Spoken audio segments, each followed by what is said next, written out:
大家好，我是萨姐。今天我们用波兰种做一款手揉的芝士火腿面包卷。波兰种做出来的面包口感更松软，手揉的话也非常容易出模，所以即使家里没有厨师机，也可以轻松做出和面包房一样松软美味的面包。碗里倒入高筋面粉，加入干酵母和面粉等量的水，搅成面糊，盖上保鲜膜，室温下发酵。现在我这边室温比较低，所以我一般晚上制作波兰种，发酵过夜，第二天白天用就刚刚好。发酵时间的长短根据室温和酵母的多少来决定，一般通过看表面的气泡来决定。整体膨胀了1倍多，表面布满了气泡，带点发酵的酒香味，就代表发酵完成。大碗里放入所有干性的材料，分别加入高筋面粉、奶粉、盐、细砂糖、干酵母，然后加入波兰种，一个中号的鸡蛋连壳大约60克左右，和水。先将所有的材料搅匀，然后直接下手揉，揉到见不到干粉成团，不用揉得太光滑。把面团盖上保鲜膜，在室温下静置20分钟。这样做是为了让面团中的组织松弛一下，方便之后的揉面。20分钟之后，面团已经形成初步的面筋，稍微有点延展性。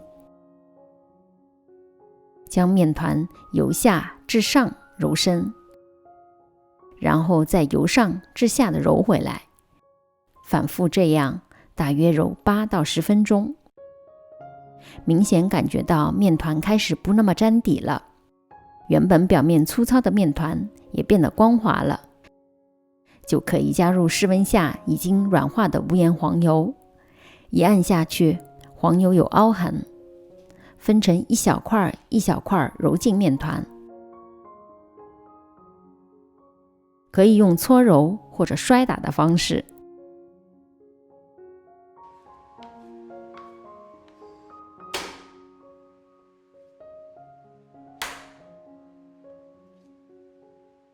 当面团越来越有筋度，甩出的面团也拉得越长，大约13到15分钟之后，黄油已经完全和面团融合在一起，而且变得又有弹性又光滑。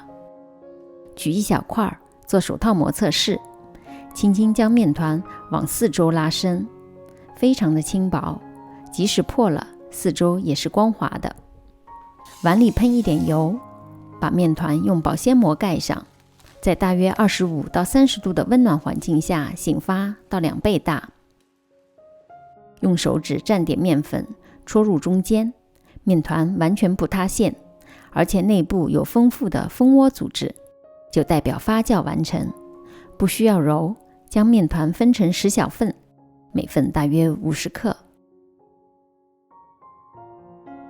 搓圆，尽量保证表面光滑，封口朝下。盖上保鲜膜，松弛15分钟。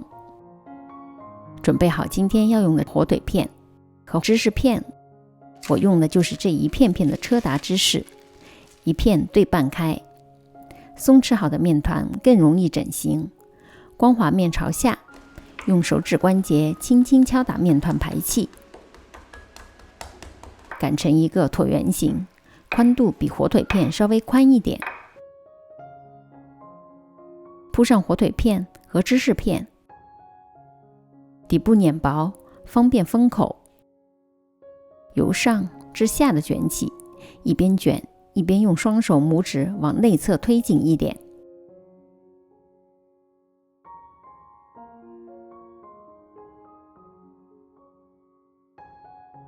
卷好后两侧也要封口，可以防止芝士漏出来。今天我用了这种面包托，烤完大小刚刚好。如果没有这种托，烤盘上垫上油纸，每个面团之间需要间隔一定的距离。烤箱我已经设定好差不多35度左右，然后放一碗热水在里面，再用喷壶喷水，让整个烤箱充满水雾，这样可以快速的将湿度达到 75% 到 85% 之间。发酵大约用了70分钟，发酵好的面团已经胀起了很多，在表面挤一点日式的美乃滋酱和番茄酱，可以让面包更加的可口美味。预热烤箱175度，放入烤箱中下层烤22分钟。取出后马上放在架子上放凉。波兰种做的面包特别的松软，这款芝士火腿面包卷最好温热的时候吃，芝士还有点流心，一下子就消化掉一个，剩下的放入密封盒，第二天吃之前微波炉加热10到15秒即可。我是萨姐，如果您喜欢我的视频，别忘了点赞和订阅，有问题也可留言给我，其他视频请进入萨姐的南腔北调观看。我们下集再见。